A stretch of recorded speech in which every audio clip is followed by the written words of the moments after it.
Welcome back to the channel. Welcome back to another episode of the Freshman 15 College Football Podcast with me, LP Cruz, alongside Tyler Moore, talking college football in what's going to have to be longer than 15 minutes. It has been way too long. A lot has happened in college football, the CFP, news and notes, and of course the transfer portal, but so much to talk about. But tonight we're going to focus on the CFP, how we got here, and what this all means going forward. So if you guys are back once again, hit the like button, hit the sub button for more vids like this.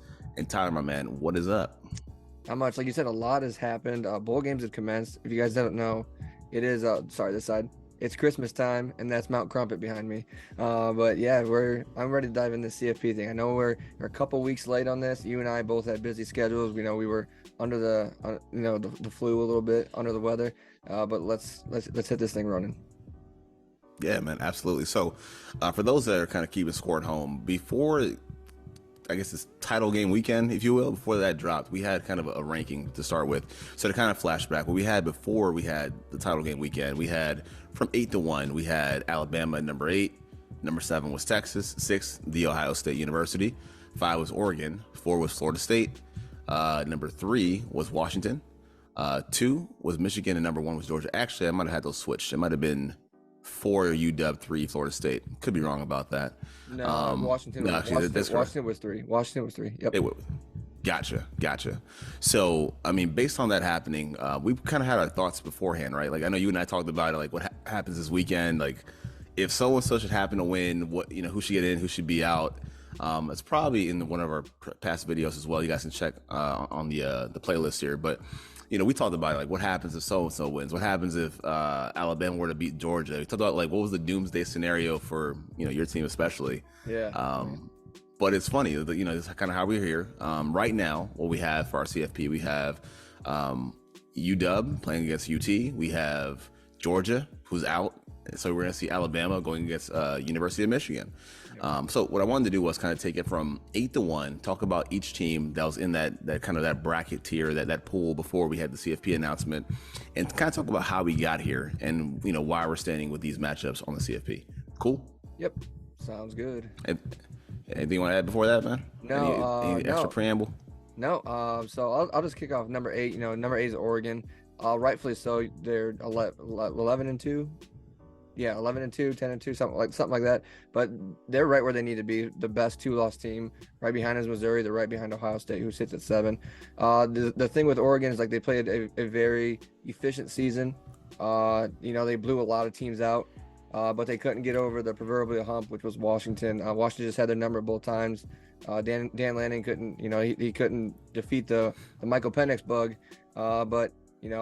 They're sitting right there at number 8, and rightfully so. Bo Nix played a heck of a season, his most efficient season as a college quarterback. I know a lot of people are saying, he's been around forever. It seems like it, he's from Auburn, but number 8, that's right where they need to be. So, number 7, Ohio State. They're sitting where they need to be. I have nothing else to say. They didn't play the week before, and like you said, we were just waiting on a doomsday scenario for them to get in. But I think the real meat and potatoes of this episode is like what people want to know between 4, 5, and 6, because that's what the controversy is. And people are still talking about how a certain team got screwed out of there.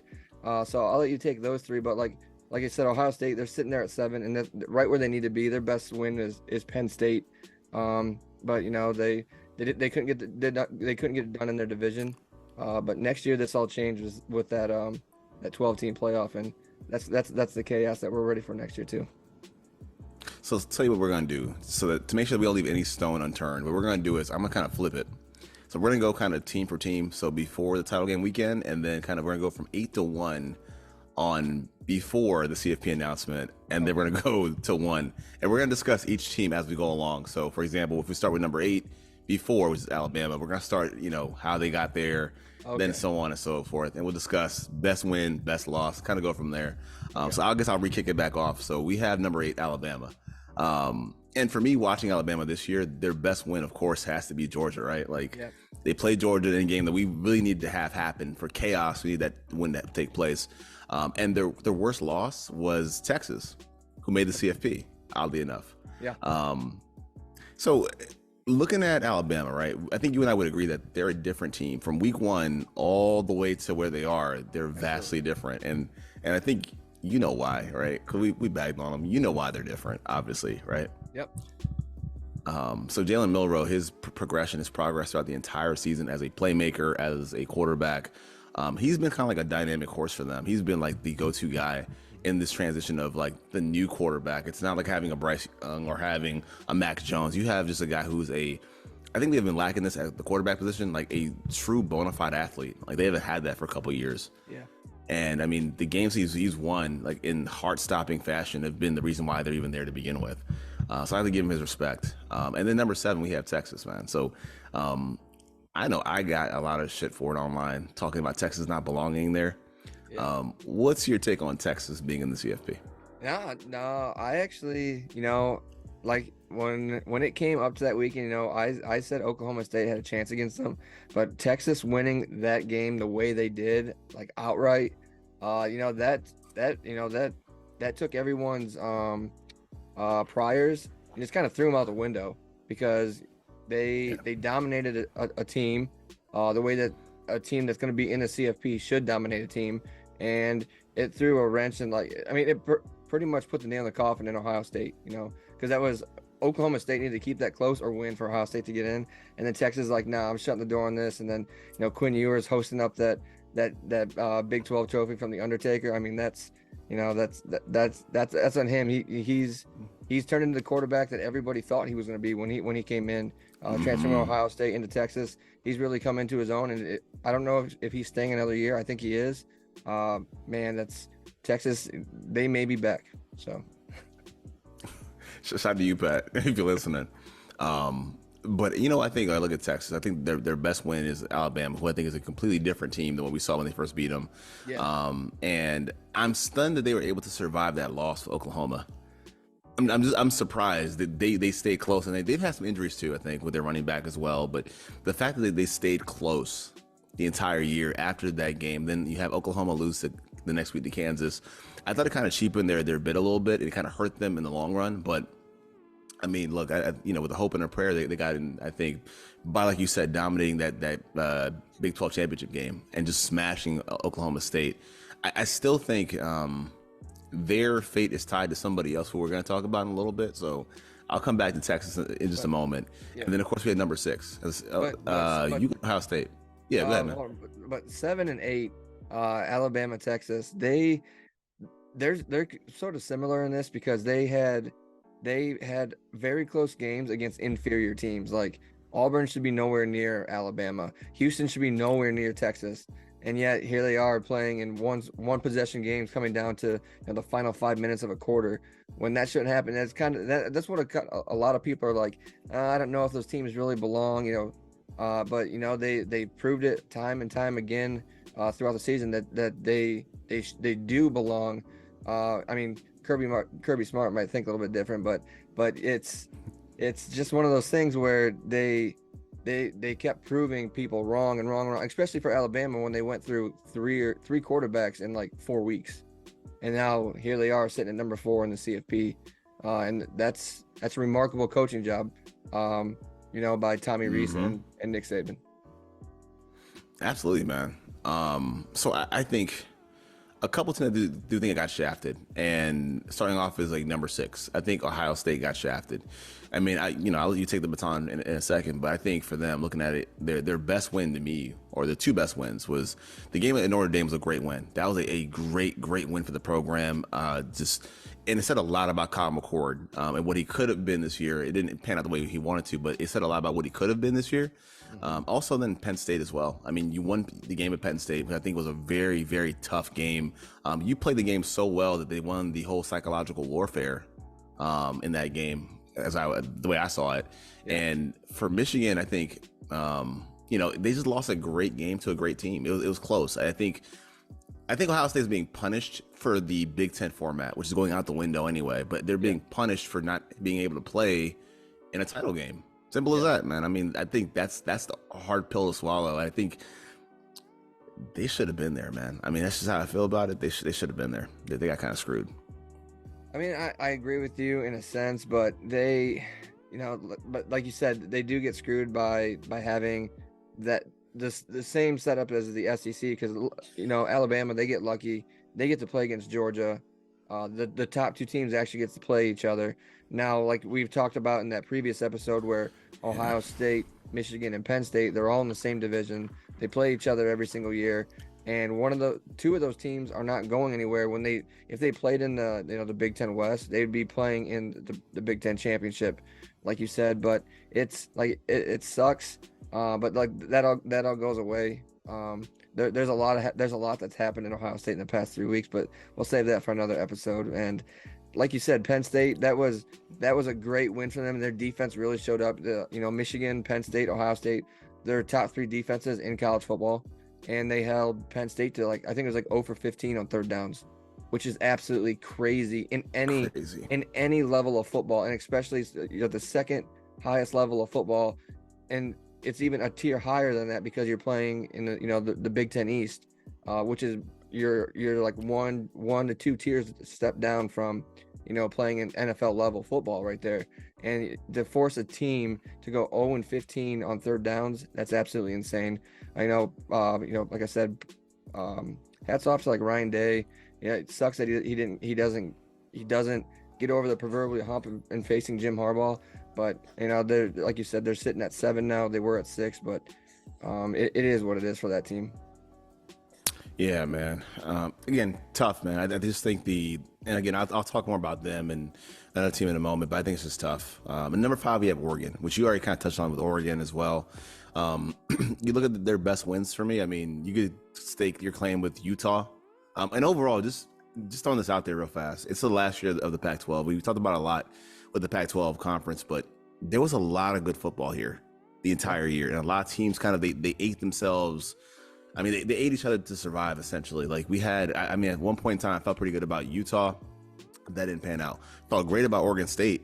They didn't make it till the end. I felt good about UCLA as well. I mean, and for the talk about Colorado, they were exciting for the time that they were around, so to speak. But I mean, it was always about those two teams as the head of the class, right? Oregon and Washington the entire time. And they played probably 2 of the 5 best games of the year, if you want to kind of be bullish about it. Yep. I'd say. Like I said, for Oregon, the best wins were Utah, Oregon State, and the worst loss is you lost twice to Mike Penix and the Huskies. Yep. And as I say, to be the man, you got to beat the man, and they couldn't twice. But I mean, there's no shame in their game. You talked about Bo Nix, how great he's been. Franklin, the running game came together. The defense was actually pretty solid as well at times. It's just, I mean, again, it's tough. It's tough for Oregon, man. I think they can hold their heads high for what they've done this year. I think it's year 2 for Dan Lanning as well, I believe. I mean, and he shows that he's got some nuts on a lot of those play calls. Like, he's not afraid to go for it. And I respect that in coaching. Like, a lot of coaches, they'll come up and they'll be like, oh, it's 4th and 2 on like R45. Let's punt it. And he's like, nope, we're going for it. Mm-mm. He's sort of, he's got he's a young guy. He's got the mentality where, he's still following the analytics, but he understands football sort of like you and I do. And you're like, hey, if momentum's swinging a little bit your way and you got behind on downs a little bit, you can still get this first down. And I that's what I really appreciate about like the younger coaches, and I hope to see more of it in college football as it continues to move forward. Yeah, man. And then this team kind of is at the crux of the conversation. I think they're the loudest team in the room when it comes to this, and I couldn't be happier personally. I mean, it is what it is. Yeah. But Florida State, man. So we got Florida State. And looking at their best win, I think, and I tried to look. I want to be as objective as possible. Again, don't like the school at all, but let's be objective here. Okay. When you look at their best wins, like no win really stands above one win over the other. Like, I don't see a signature win, and it's not because, and that's not to show disrespect, because they handled business all season. I mean, they had a lot of convincing wins against the conference. Like they handled their business. Mm-hmm. They beat LSU as well, so maybe that's their best win early in the season. But they did what they had to do. And their worst loss is none, obviously. The only loss is not making the CFP. And as being the only Power 5 champion to go undefeated and not make the CFP it's a hard pill to swallow, obviously. And I will say this, though, they got shafted. They did. They got shafted based on style points, and Right. the style wasn't pretty. After they lost Jordan Travis, they got dinged for it. And you look at the game with Louisville; it was a struggle. I just think, the voters here, you'll probably agree with this. The voters just said to themselves, "We don't want that for value, entertainment. We don't want it." It no longer became merit based for the Seminoles. It became style points. And I think Right. that's the issue, really. It became about the style, and I think it became about preventing a blowout. I mean, granted, and I know the thing is they didn't want to beat TCU all over again, and TCU won they won a playoff game, but I think they were trying to avoid that. They're trying to avoid a blowout in the first round, is what I think. I don't know if you feel the same way. Yeah, so I think when it comes to Florida State, they I'm gonna relate this team to the 2000 is it 2015 2000 no 2000 the 2015 Buckeyes where they win the national championship.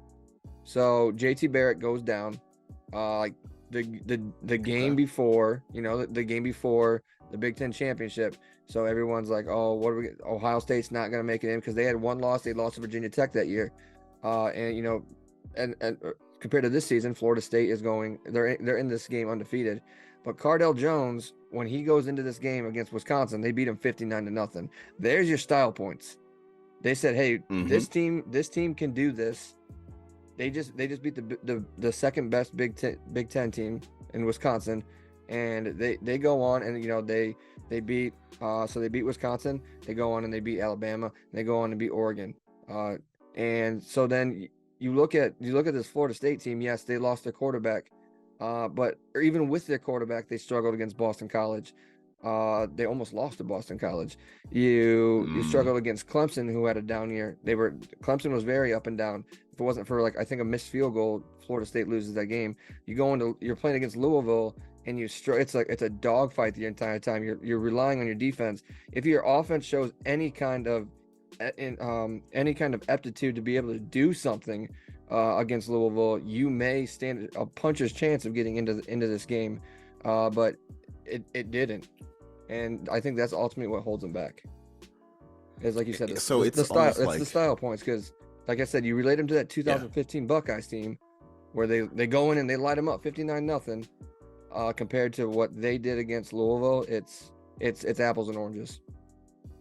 Everyone's silent. So I guess in your take is that they're on the opposite side of Texas, if you want to look at it like that, right? Like Texas had the game with Oklahoma State, they beat the brakes off of them. Yep. You had the game with Louisville, and you struggled. And again, it's because you lost your quarterback, and we understand that part. But by the way, man, that's a great callback to Cardell Jones in 2015. Excellent callback, because I didn't even think about that.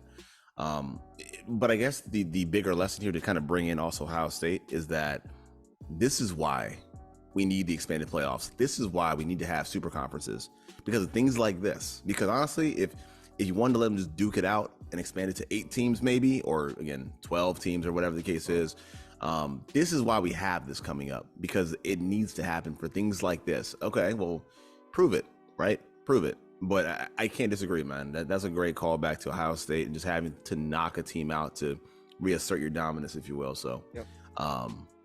Now here's number 3, and I think this is kind of a slam dunk for me, man. I'll let you kind of take the lead on the Huskies real quick. Yeah, so you've been hot on Penix all year. He's your guy. He was running your Heisman candidacy before day one. I think you even put money on him in like our first episode. You love the lefties, and he. They take care of business all year. They take care of Oregon. They mollywop USC. They beat. Did they play Colorado? I think they played Colorado. They accidentally whooped them. And the part where, I'm glad that they're in the CFP because they deserve it. But we'll touch on this a little bit later. I think if we cover the Heisman thing, there was times during the season where it was kind of shaky for them. But they come out. And they like you said, they take care of business. They win in all 3 phases of the game, and that's sometimes what you need to do. It's a lot of something that you don't see a lot of teams who are supposed to be good. They don't do that. They don't win in all 3 phases. USC, So Hmm. when one phases down, they're completely out of the game. But like I said, Washington, they take care of business in all elements. They did it in domes, they did it in rain, they did it in sunshine, night games, and they deserve to be. Like they went in at number 3, they're sitting at number 2 now because someone else that we're getting ready to talk about lost. But they absolutely deserve to be there, especially with Penix being a Heisman Trophy winner, candidate, and then you have the 3 wide receivers who can probably go in the first 2 rounds in the NFL. Yeah. It's crazy. They had plenty of weapons. That offense is fun to watch. That defense flies around, and they couldn't be a more deserving team in a college football playoff, especially for the Pac-12 being its last year, and then welcoming them into the Big Ten next year. It's going to be a lot of fun. Yeah, man. I mean, you hit a lot of points, and I think you might have taken my lead as well. But for most of the season, man, they were left armed and dangerous with Yep. Penix. And I think as the season went on, and you great point out also about winning anytime, any place. I mean, there were concerns like the Stanford game, the Arizona State game was kind of alarming. But the game that they won at Oregon State said a lot about their character to win that game. Again, it's not ideal conditions to win that game. That was a tough one, man. And we saw what happened afterwards with the whole movement with the head coach at Corvallis. But to win that game was serious, man. It was serious. It's a big deal. And you have, again, the receivers. But I think for me, because again, I've kind of bought into this team. You can call me a fan, I guess, if you want to for this year at least. There's a bit of concern here, and I think the concern that I have is they did hit that ditch in the middle of the road. And again, for Penix, probably played a factor in what happened that we'll talk about later. But the one thing I do like is where the phases kind of step in. You talked about this before, where the offense kind of trickled off and trailed off a bit. The defense picked it up too, because we saw also the running game. Man, I forgot about this, but Dylan Johnson got a lot better as the season went on. They made it through that whole section. The safety play was a lot better once they got healthy in the secondary.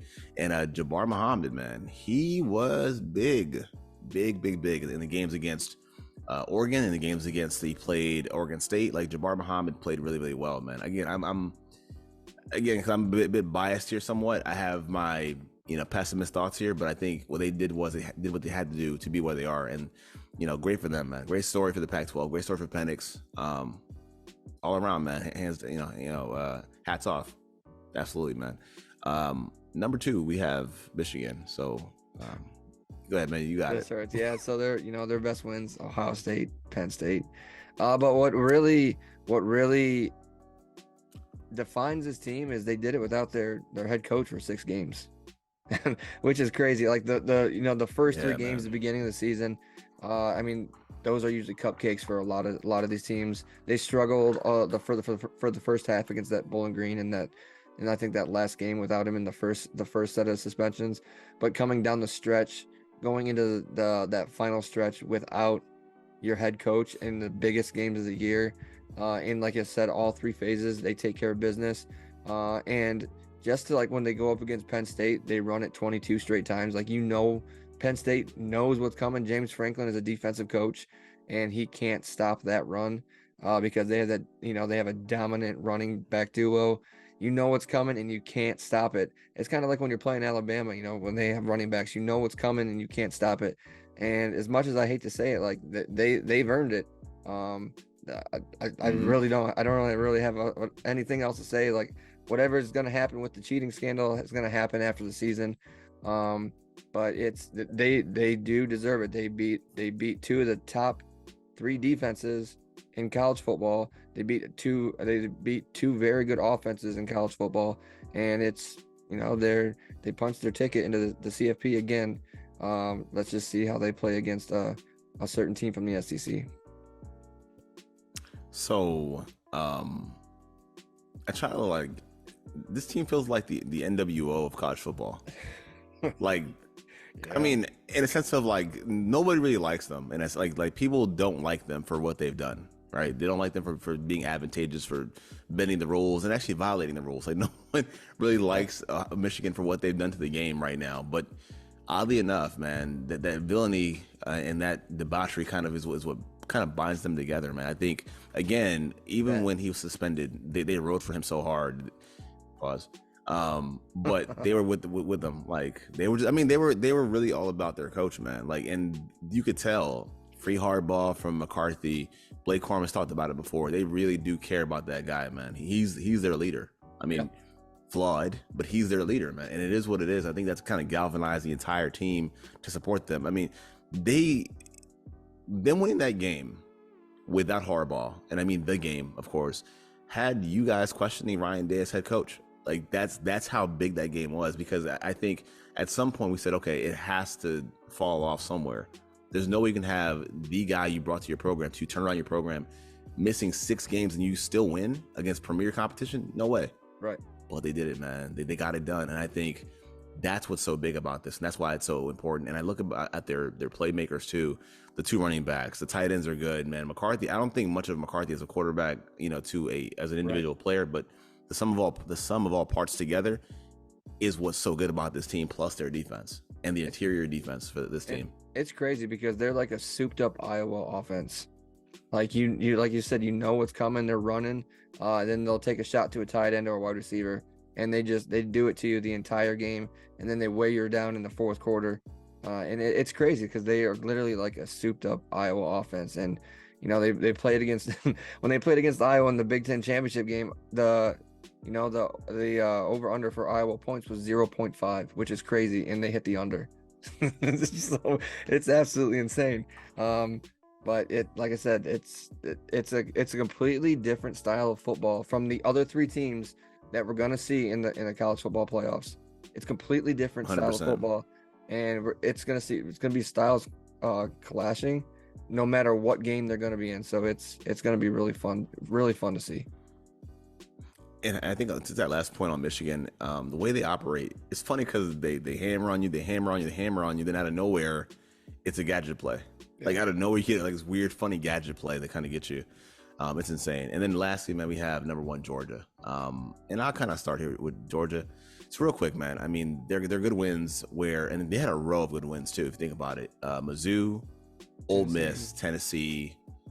Their worst loss is Alabama. I mean, it's the only loss, but it's the worst one. And I think we talked about this before. We said to ourselves, hey, even if they lose to Bama, there's no way they're going to drop them all the way out, outside the CFP. The SEC bias is strong. They're going to keep both of them in there just to make sure to get them, get the rematch. But it didn't happen. And I think part of this too, and maybe I'm off here, is that they didn't buy themselves any type of like leeway because of what they did with their schedule. And just think about this, right? You take PTO by playing against UT Martin, Ball State, UAB, all in the same season. And the SEC has a drop off with Kentucky and Florida. So you really left yourself no type of room for error if you really think about it. Yeah, and you struggle with Georgia Tech in rivalry weekend. Yeah. It's almost like I know we thought it was so far fetched because of the committee. Yeah. But honestly, in hindsight, you look at it, kind of makes sense. Yeah, the new rankings, the 4, 5, 6, a lot of people can argue about it, but I believe it's probably correct. Like, could Ohio State jump from 6 to 4 and you leave Alabama and Georgia out? Cool. Like I said, a lot of people are going to be complaining about that, but we had the Final Four set up. So last year the Final Four, we get 12 next year, but it's that final 3 games is going to be a doozy no matter who's playing in those games. Yeah, man. Agreed. So last thing I wanted to ask you, man, actually we'll do real quick the Heisman. So real fast, I mean, we know, my guy Penix didn't win the Heisman, and I saw it coming because, he lost steam over the course of the season. He wasn't putting the same gaudy numbers that you saw. He wasn't on God tier mode, unlike the winner, Jaden Daniels, who's dropping 200-yard games with 300 yards passing. Like, he was just on top of his game, man. Do you have any type of like gripe about the Heisman whatsoever? No. So Jaden, he had a better Heisman season than Joe Burrow. I mean, his team wasn't as good around him defensively, but he put up better numbers than his predecessor. So he deserves it. Like you said, Penix, he struggled a couple games, and Daniels, he's more of a flashy player. He's just showed to be probably the most athletic, dynamic player in college football. So he rightfully deserves the award. That's it. Yeah, man. I agree. I agree. I can't hate on him. And also, he's saying he's going to forego the bowl game to be ready for the NFL. So that's another storyline that's tied in there as well. Yep. And then last question I want to ask before we get up out of here, man. I know we're up against the clock, and that question is: today on December 20th, who are you picking to win the entire thing? Texas. Texas. I want to see it. I want to see it. I want to see it for I our do boy want to Pat. see. I want to see it for our boy Pat, who may be on this show a couple weeks. Right here. All right. If that's the angle we're taking, then if we're taking that angle, I mean, I would prefer my guy Penix. Obviously, I wouldn't be mad. It's almost like, and if you guys do this also, I watch like when my team's out. I just have a team I want to see win, and I hate when they play each other. Like for me, it's 1A, 1B, Yeah. 1 UW, 1B Texas. But I do think today, for some reason, man, and again, controversy aside, I think it might be Michigan. I just think their defense, running game, I think they have a shot. I do think they have a shot, and I think with Harbaugh, again, it's one thing to kind of play in spite of somebody who's not there, but when that presence returns back to you, it is motivating, I think. And I think that this team has kind of rallied around the controversy, the head coach, and they're a good team, man. Like honestly, and you know what it is too? This nucleus is battle tested as well. Like this nucleus has been tested for years on end, and they know what these big games look like. It's not like Jalen Milroe. It's not like Michael Penix in a game like this. It's not like Quinn Ewers. I mean, all guys that are probably expected to do this.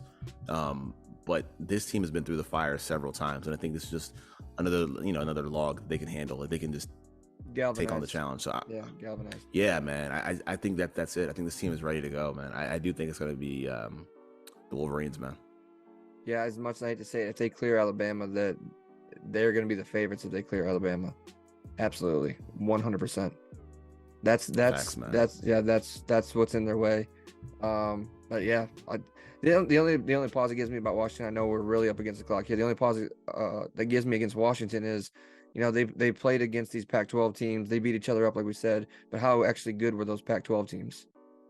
They play each other. Both sides of the ball too. Yeah, so it's like you're coming over to play, an explosive offense in Texas.